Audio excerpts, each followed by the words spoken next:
Pronto, agora sim, tinha entrado pelo meu particular. Ainda bem que você me avisou aí, Bárbara, obrigado.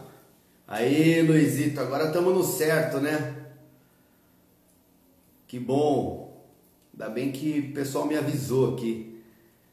Esqueci de trocar. Tudo bem com vocês, pessoal? Como é que estão as coisas?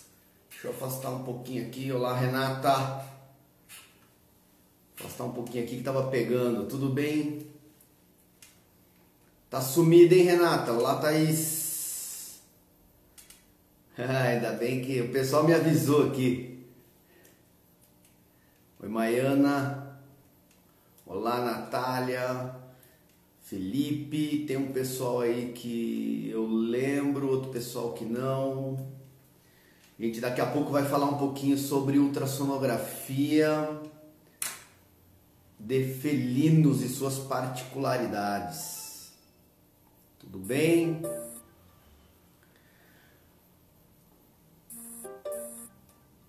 Pessoal, eu tô na ECOA. Tem um pessoal que tá... Eu acabei entrando errado, entrei no meu Instagram. Entrei no meu Instagram pessoal.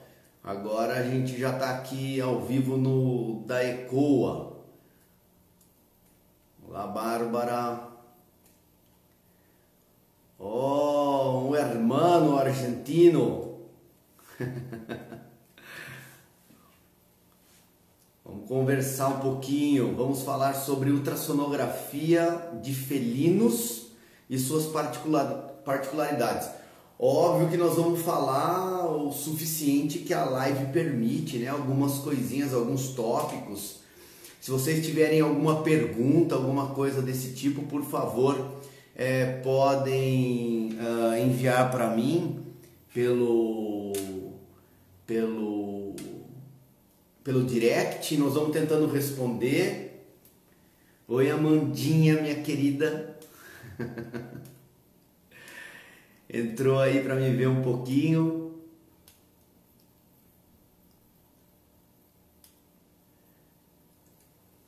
A gente vai falar então sobre o assunto da ultrassonografia em felinos, né?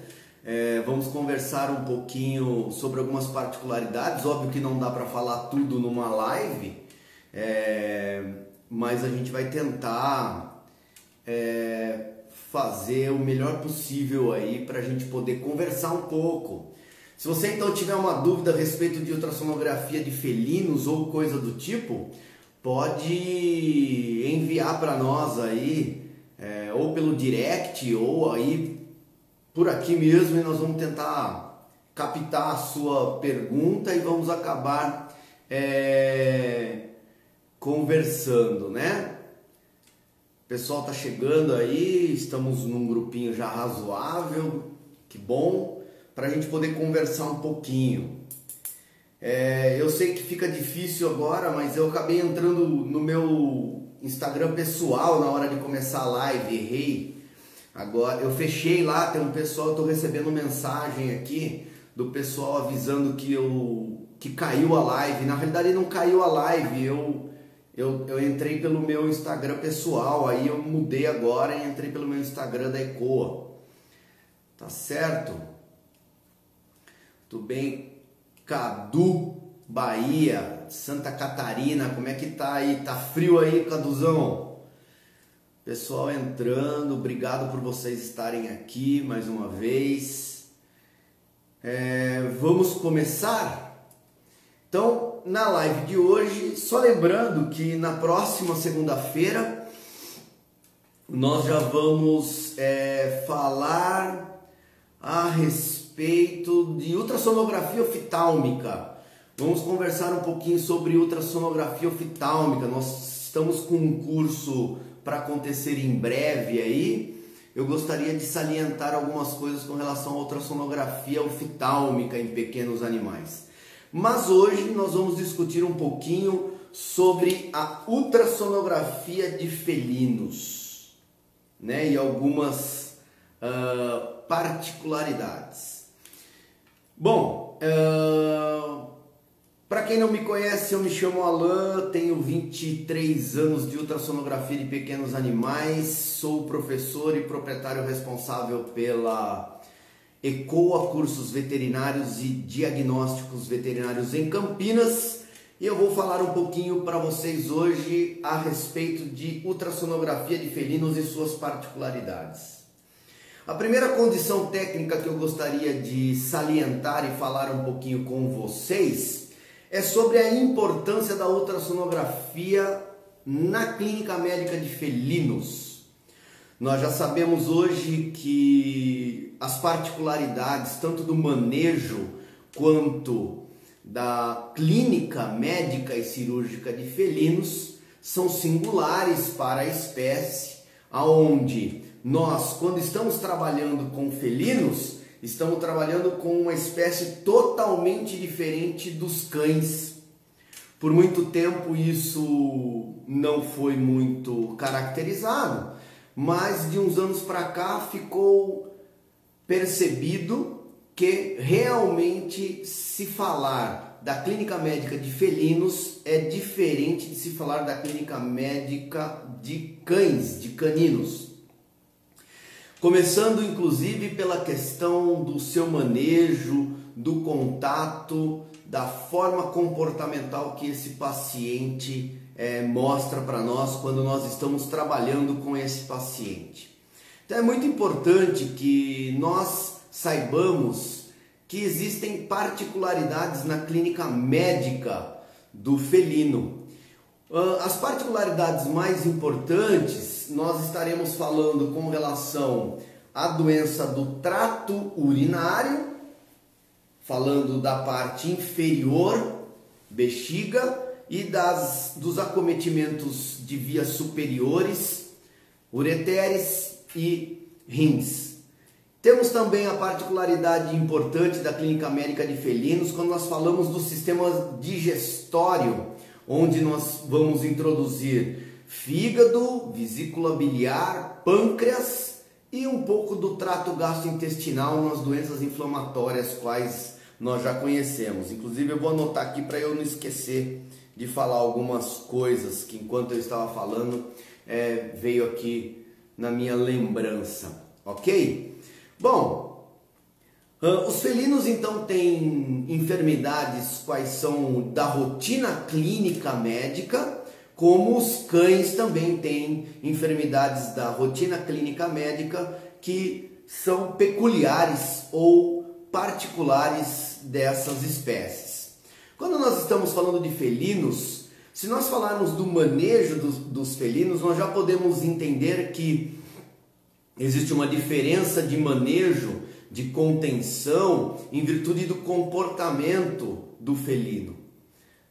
O felino, quando nós estamos conversando a respeito dessa espécie, nós sabemos que ele tem uma característica muito mais individual, muito menos de convívio em grupo, então por isso ele vive muito bem num apartamento, fica tranquilo lá com os proprietários ou até mesmo com a ausência dos proprietários por um longo tempo. Então isso é muito importante nós entendermos que o comportamento deste paciente pode fazer uma total diferença em como nós vamos chegar até este paciente.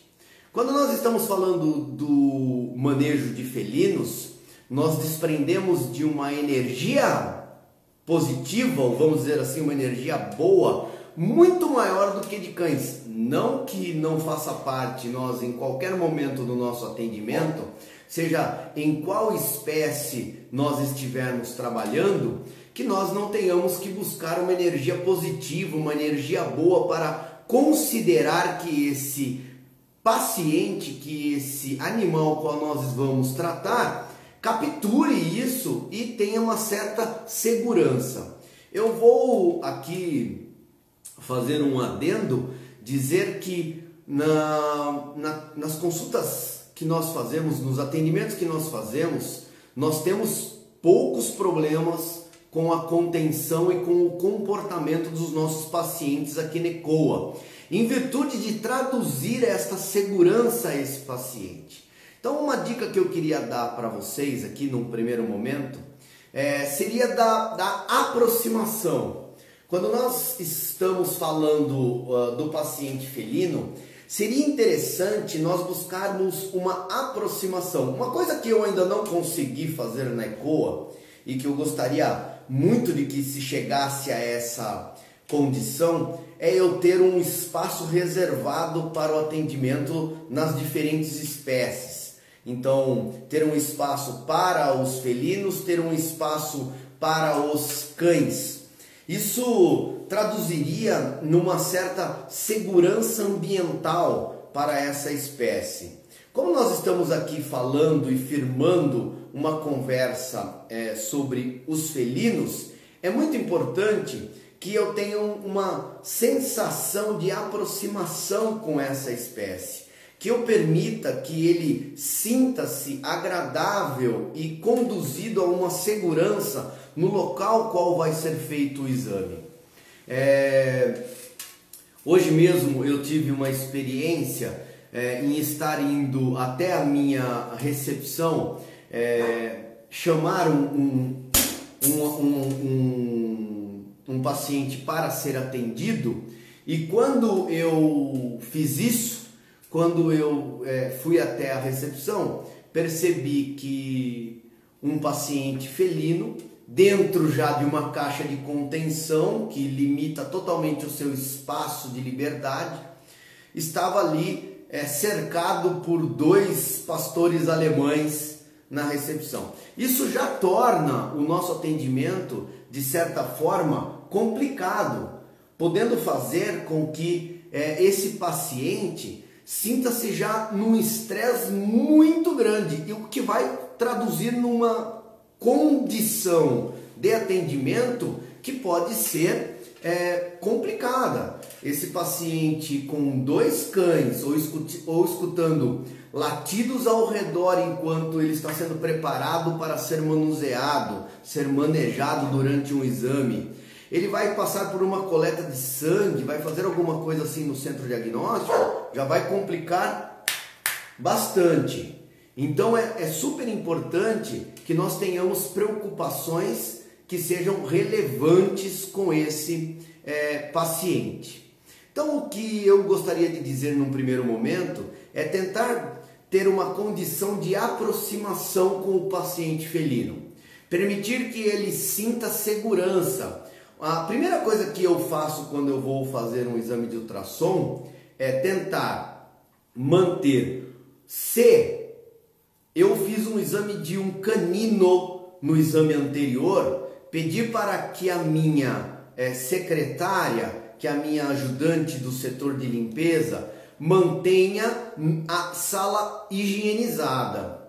Tire, óbvio que não é impossível fazer isso, mas tire aquele odor imediato que existe de um canino que passou por ali.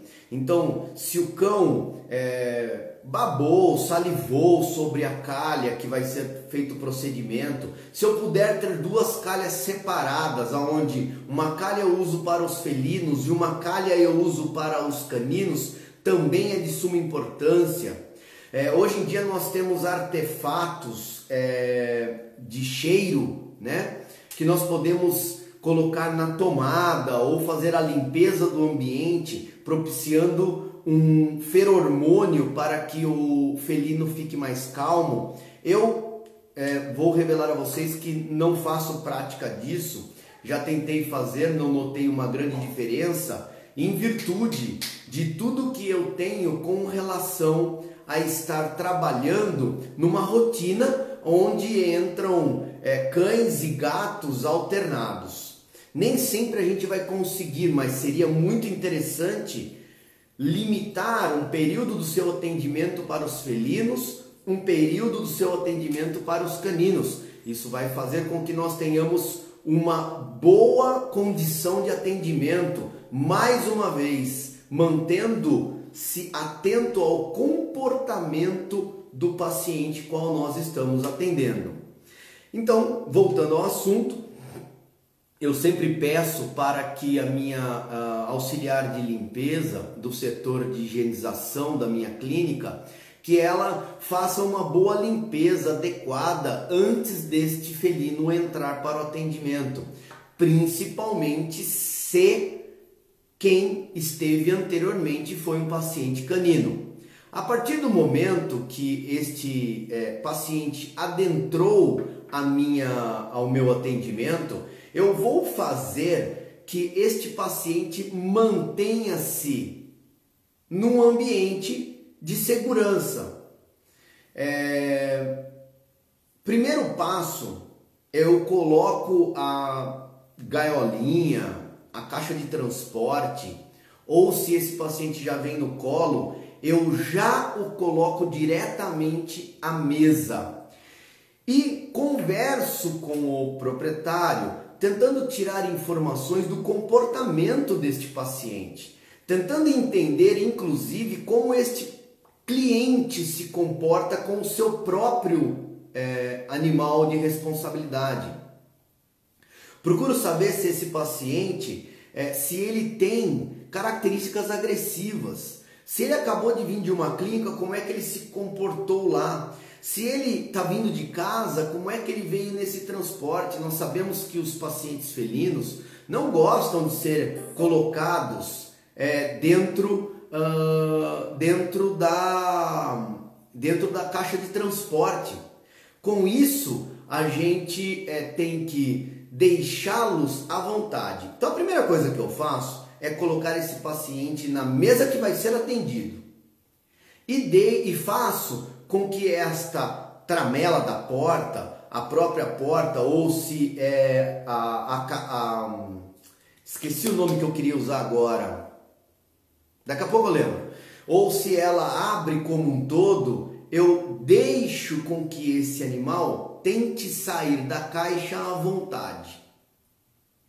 Quando ele coloca a cabeça para fora, quando ele se projeta para fora pela primeira vez, eu introduzo ou permito com que ele tenha um primeiro contato com o proprietário, trazendo segurança para esse paciente, e em seguida eu faço essa troca já, e sempre insiro a minha mão com a parte das costas da mão, para que esse animal, principalmente no felino, para que ele venha ter um contato com a parte olfatória, aonde ele venha sentir o meu cheiro, e eu permito com que ele passe a sua cabeça sobre a minha mão. Quando ele faz isso, eu geralmente já levo a minha mão sobre as costas desse paciente, sobre a cervical desse paciente,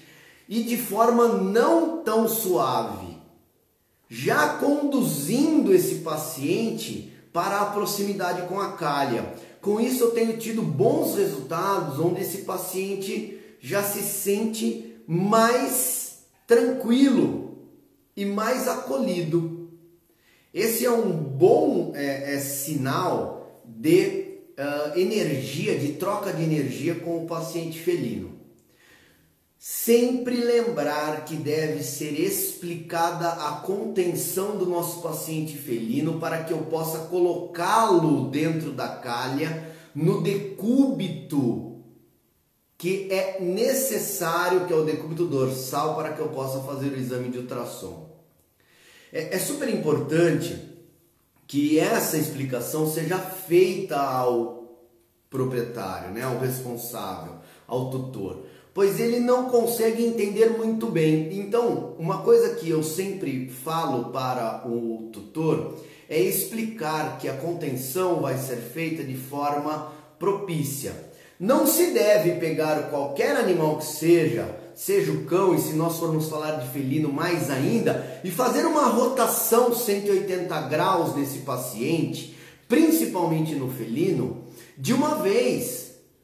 Então, o felino geralmente eu coloco dentro da calha e vou tentar rotacioná-lo, fazendo com que ele sinta esta rotação, fazendo com que essa propensão de abdômen voltado para cima de decúbito dorsal, ele perceba que ele não vai ser atacado e ele perceba que ele vai ser suportado dentro da calha.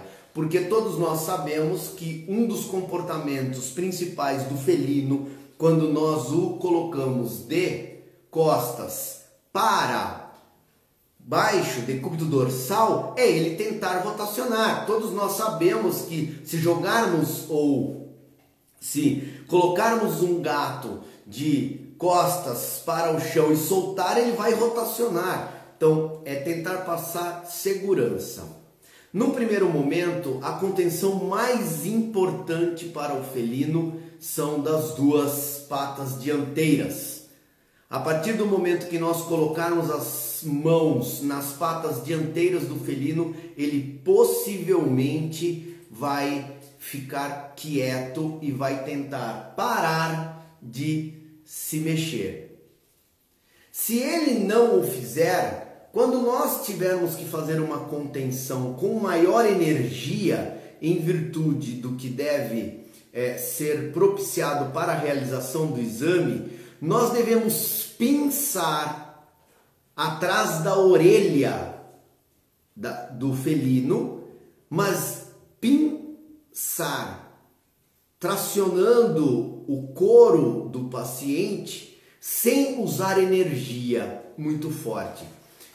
Caso seja necessário que se faça uma abordagem com maior energia, aí nós vamos traduzir isso numa outra pegada. Eu vou pedir licença para vocês um minuto, que eu tô com a minha cachorra fazendo uma estripulia aqui e eu vou precisar parar um minutinho antes que ela se machuque, que eu tô com uma filhote aqui. Só um minutinho, gente.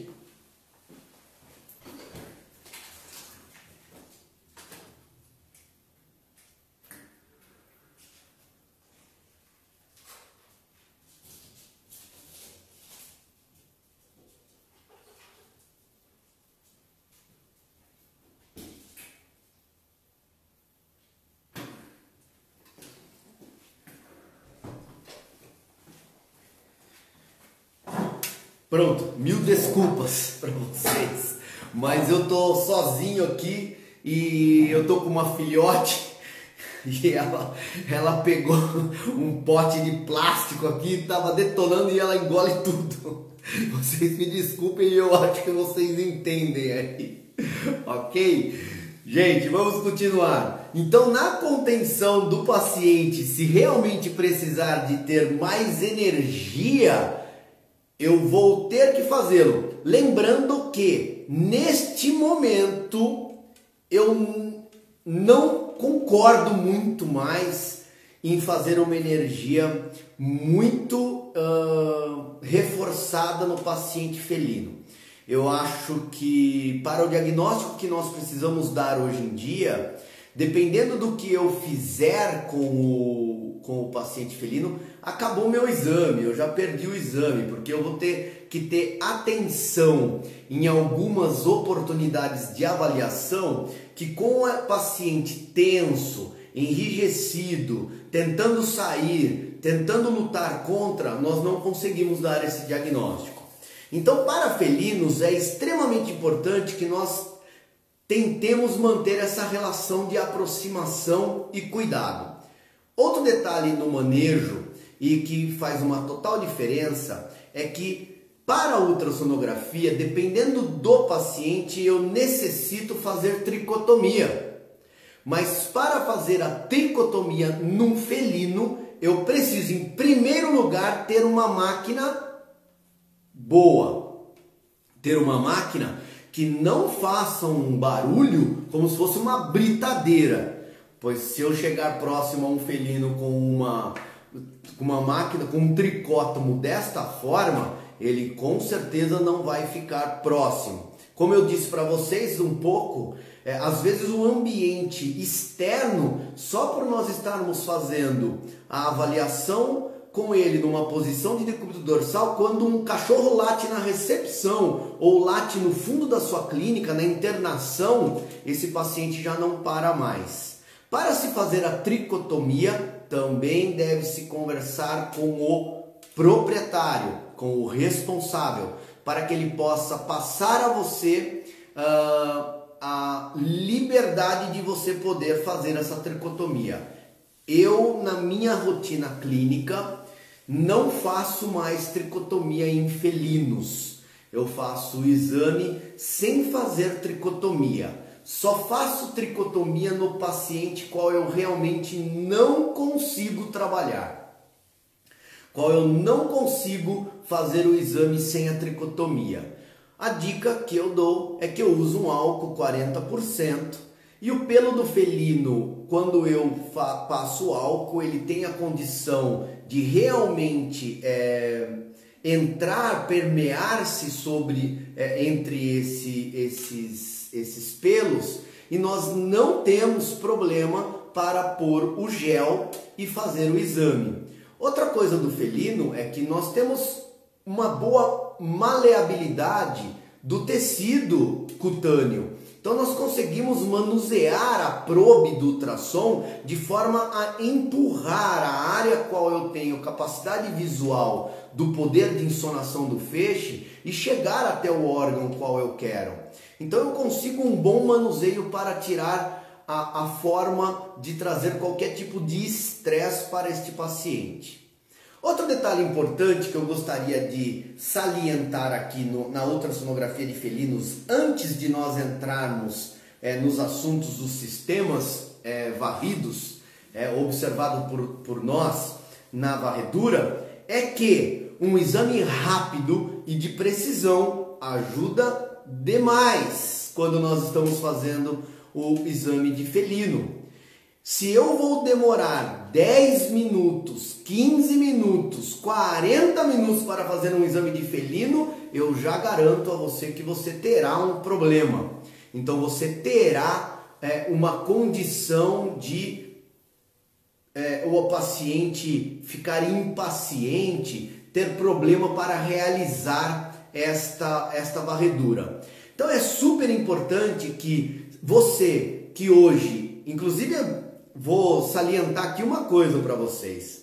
Existe uma pesquisa realizada há 2 anos e meio atrás, onde notificou-se ou denotou-se que o público de pacientes, a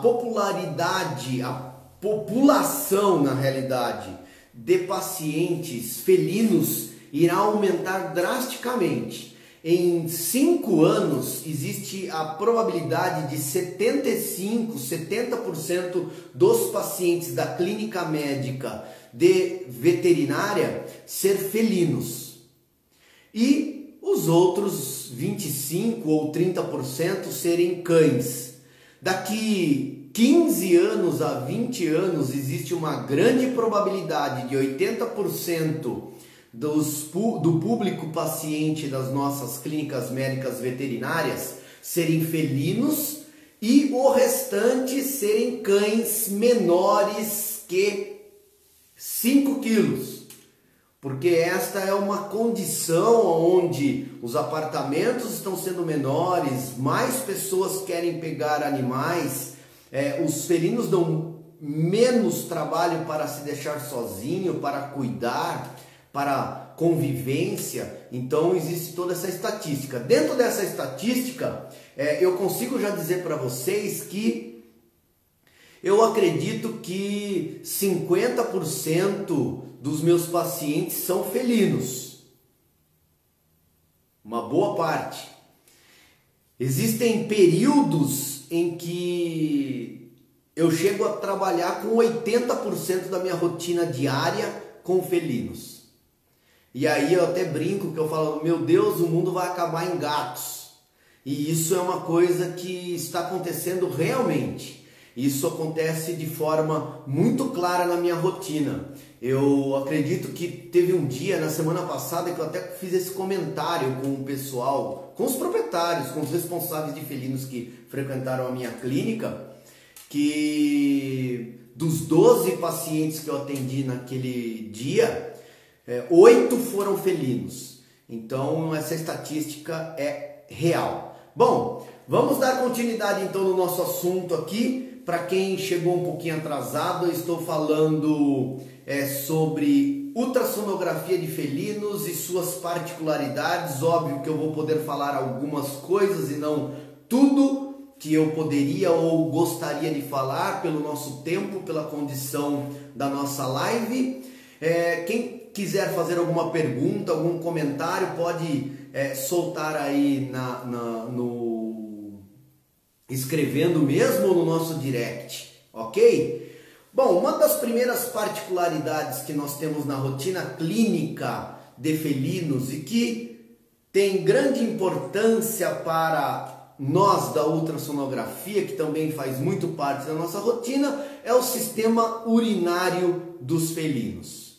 Nós sabemos que gatos, quando são castrados, principalmente os machos, tendem a desenvolver uma doença do trato urinário inferior, o qual denomina-se cistite, processo inflamatório ou processo infeccioso, e também é acometido na clínica, muitas vezes derivado da castração ou do manejo alimentar deste felino, também podendo ser um processo de senilidade do trato urinário, que pode trazer diferenças no metabolismo renal, né? Na depuração renal, fazendo com que o pH urinário se modifique, fazendo com que se desenvolva as doenças urinárias de trato inferior. Óbvio que eu dei uma pincelada aqui rápido para vocês de quais poderiam ser as causas, mas dá para esmiuçar isso muito mais. A grande característica que nós temos na doença do trato urinário inferior, que eu gostaria de deixar claro para os ultrassonografistas de plantão e para as pessoas que estão nos acompanhando, é que é normal, quando nós estamos fazendo ultrassom de bexiga dos felinos, que ele tem uma celularidade que fica em depósito ou em suspensão. Então é normal que quando nós estamos fazendo a varredura da bexiga do felino, nós encontremos um pouco de celularidade. Isso pode ocorrer. Se vocês me perguntarem assim, quanto de celularidade, eu caracterizaria olhando uma bexiga na minha avaliação visual, eu consideraria em torno de 10% da área observada. Se eu estiver fazendo uma avaliação, eu me preocupo em observar e ver se tem a celularidade, fazer um balotamento nesta bexiga para que o líquido se movimente e eu consigo avaliar. Cristais não fazem tão parte de uma normalidade, mas celularidade em felinos é comumente encontrado na situação normal. Quando nós vamos falar de cistite, quando nós vamos falar de processo inflamatório de bexiga em felinos, é uma doença então que acomete boa parte da rotina clínica de felinos, e é importante nós termos consciência de que quando nós estamos fazendo a varredura de bexiga de felinos na busca da cistite, 80% dessas bexigas irão apresentar um maior volume de celularidade, uma maior condição de depósito de cristais, porém nós teremos uma demarcação da estratificação de camadas, mas a cistite do felino terá que ser muito severa para que eu tenha espessamento de parede e irregularidade desta parede.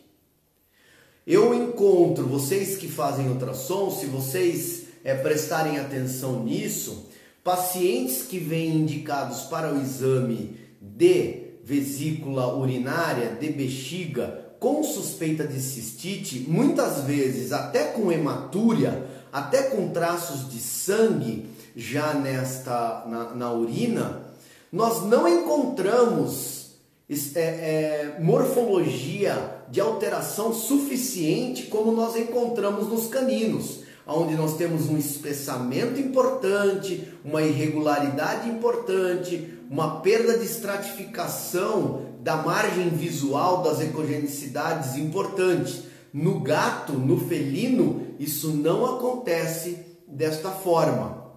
É muito mais sutil. Quando nós encontrarmos uma irregularidade de parede, um espessamento de parede, é possivelmente uma infecção urinária muito mais importante ou severa. Então é super importante que nós estejamos atentos como ultrassonografista para a anamnese qual nós realizamos durante o início ou durante o nosso exame de ultrassom. Perguntar ao proprietário se ele teve a condição avaliativa da urina deste paciente quando foi feito lá na sua caixinha, pois nós podemos revelar uma condição de bexiga onde uma celularidade importante e uma discreta irregularidade já vai conduzir-nos ao diagnóstico de uma cistite inflamatória aí na bexiga do nosso paciente felino. Uma coisa muito importante quando nós estamos falando sobre cistite é que uma decorrência dessa cistite é a obstrução urinária no felino, principalmente nos machos. Na casuística, na rotina do atendimento ultrassonográfico e clínico, é super difícil nós temos cálculos em felinos. 5% das cistites em felinos são causadas por cálculos ou têm cálculos visíveis e aparentes para nós. Os felinos formam muito menos cálculos do que os cães. Nós temos muito menos cálculos aí do que nos cães. E a obstrução no felino, ela é muitas vezes feita por um plug inflamatório, onde eu tenho uma condição de fibrinas inflamatórias, de tecido inflamatório na bexiga do gato, que unindo-se a essa celularidade, a esse debris celulares inflamatórios e infecciosos, vão formar um muco, um tampão. E quando se vai urinar, quando o gato vai urinar, ele vai até o pênis e obstrui lá na glande do pênis. Por quê? Porque lá na saída do pênis do felino, o felino tem um capilar no final da uretra. E esse plug gruda e faz a obstrução do felino. Aproveitando para falar de obstrução e já migrando para as vias superiores, sempre que nós tivermos uma obstrução num felino, onde nós temos a intercorrência de um longo período de obstrução, de 2 dias, 3 dias ou até mais do que isso, nós teremos uma dificuldade dos ureteres conseguirem resistência o suficiente para impulsionar a urina para dentro da vesícula urinária, da bexiga, fazendo com que haja um refluxo retrógrado para a pelve renal. Então é comum que em doenças do trato urinário inferior do felino, em cistites, nós tenhamos uma obstrução e uma condição de enchimento com resistência tão grande que a urina comece a refluir para os rins. Sendo assim, é comum que nós, na avaliação ultrassonográfica, encontremos algumas vezes dilatações pélvicas lá nos rins tratar, dependendo do tamanho dessa dilatação pélvica, como hidronefrose, mas eu não considero desta forma, a não ser que acometa realmente os conjuntos coletores e a medular com distensão pélvica deste volume, tá certo? Indo então lá para as vias superiores do trato urinário do felino, nós devemos lembrar que numa varredura normal, a morfologia e a anatomia dos rins do felino são diferentes das dos cães.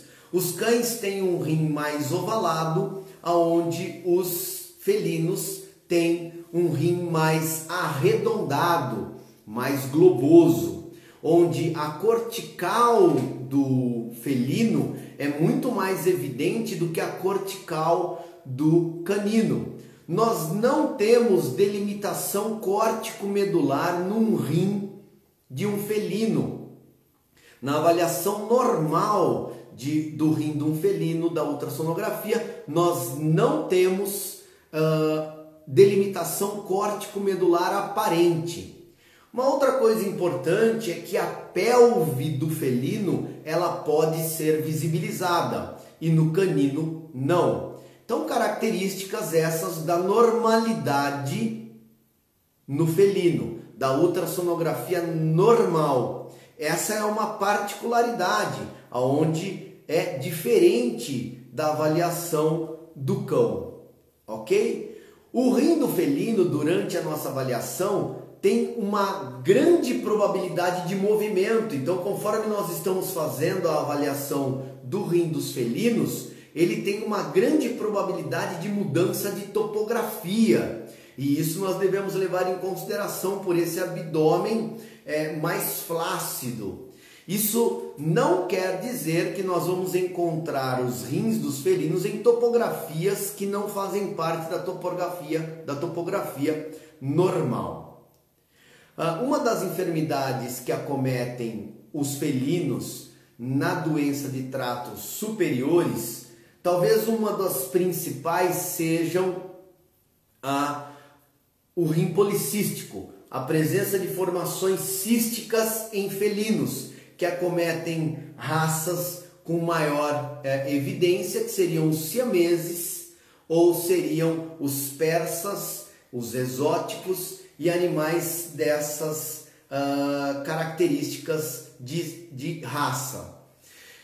Essas formações, elas aparecem de forma, na maioria das vezes, na delimitação córtico-medular ou na transição da área cortical para a área medular. São formações císticas de conteúdo anecogênico e podem variar tanto o seu tamanho quanto a sua forma, que na maioria das vezes é arredondada, e o número.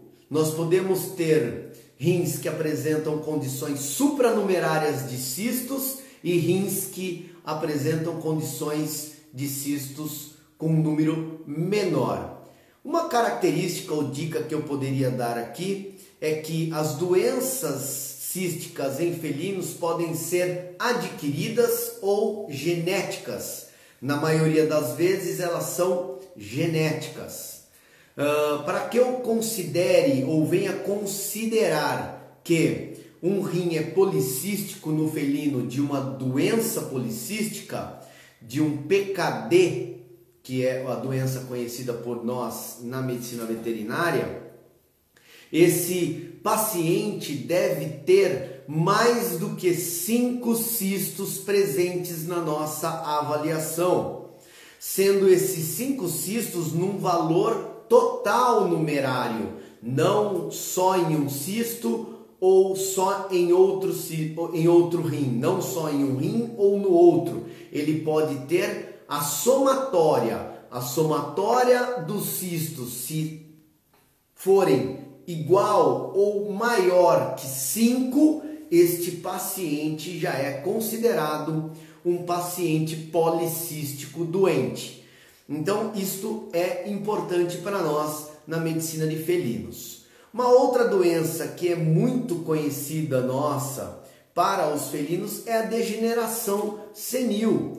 Os felinos, a partir de 7 a 8 anos, já começam a ser acometidos, tendo propensão a desenvolver uma doença de atividade celular. Como é essa doença de atividade celular? A característica degenerativa tecidual faz com que esse paciente comece a desenvolver uma insuficiência renal. Uma coisa importante para a questão da insuficiência renal é nós lembrarmos que esta insuficiência não é mensurada pela avaliação ultrassonográfica. Ela é mensurada através do exame de função renal, sendo mensurada através do sangue, a ureia e a creatinina. Essas avaliações andam juntas.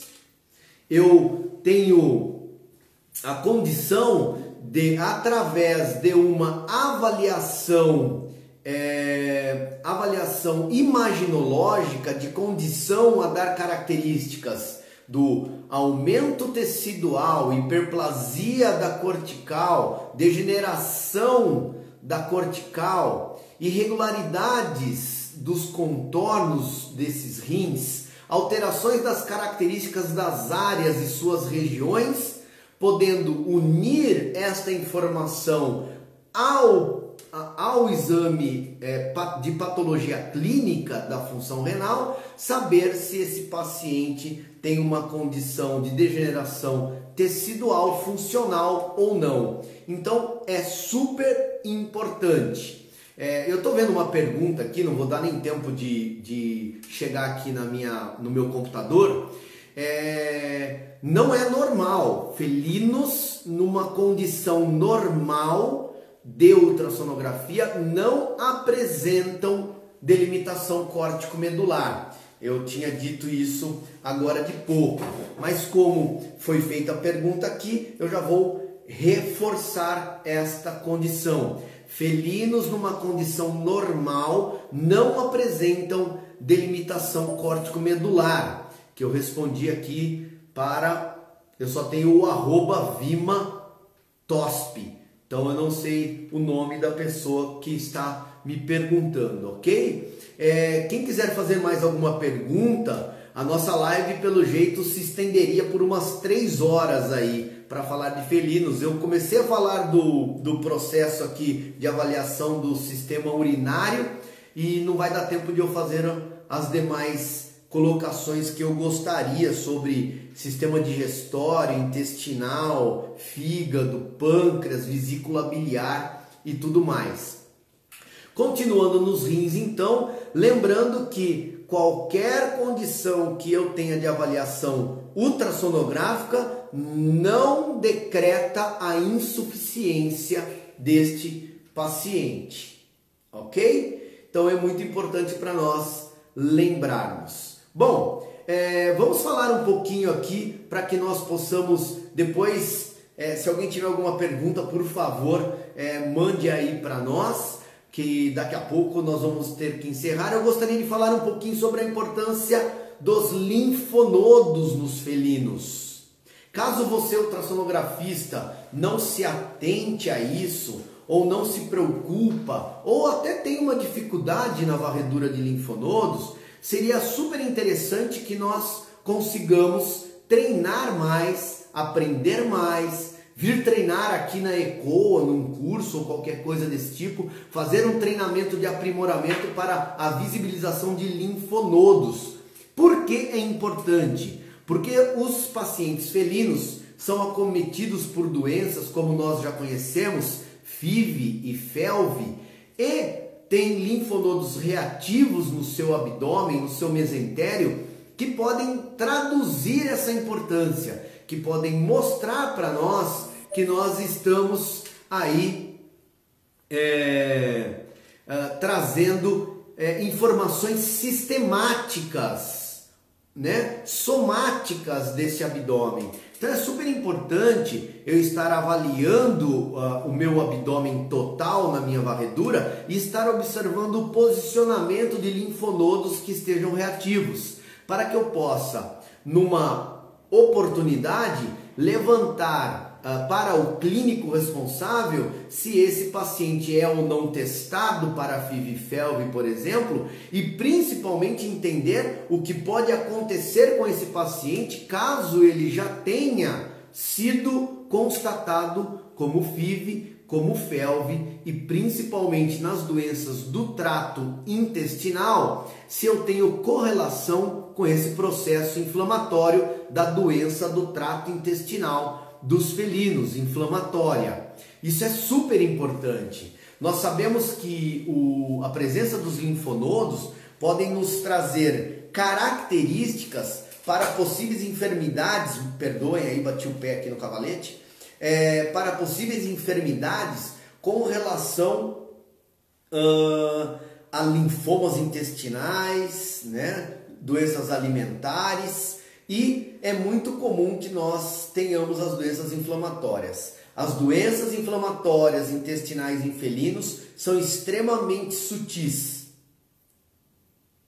Você pode ter uma alça de felino extremamente normal na sua morfologia e motilidade.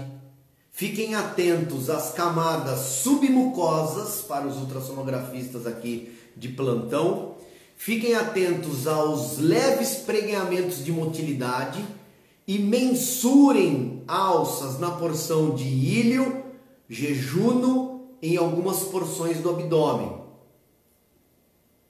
Para que, se elas extrapolarem medidas na base de 0,28 centímetros ou algo desse tipo, mesmo que sem manifestações de perda da estratificação ou acentuada estratificação, principalmente, guardem isso da submucosa, você pode já estar desconfiando de uma doença inflamatória intestinal de felinos, quais nós sabemos que esses pacientes são muito acometidos.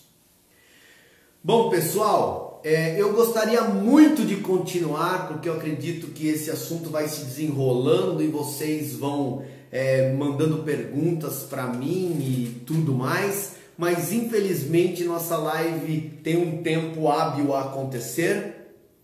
Nós podemos retomar. As minhas lives estão sendo todas as segundas-feiras às 19h30 aqui pelo Instagram da ECOA. Tá bom?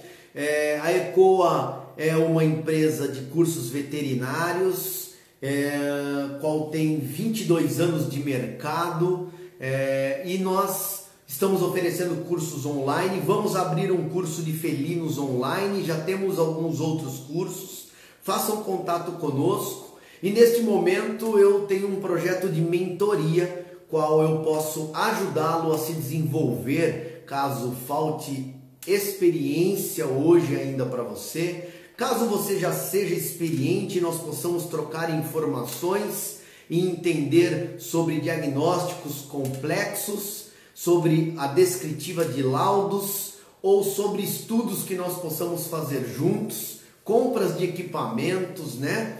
Manuseio desses equipamentos. Eu tenho um projeto de mentoria, qual eu posso ajudá-los.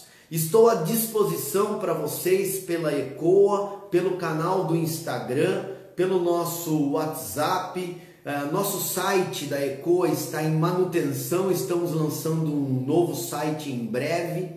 Eu me coloco à disposição para vocês para poder ajudar da melhor forma possível. Agradeço a participação de vocês mais uma vez. Espero vocês na segunda que vem, onde nós estaremos falando sobre ultrassonografia oftálmica em pequenos animais. Estaremos falando um pouquinho sobre esse assunto e depois podemos retomar na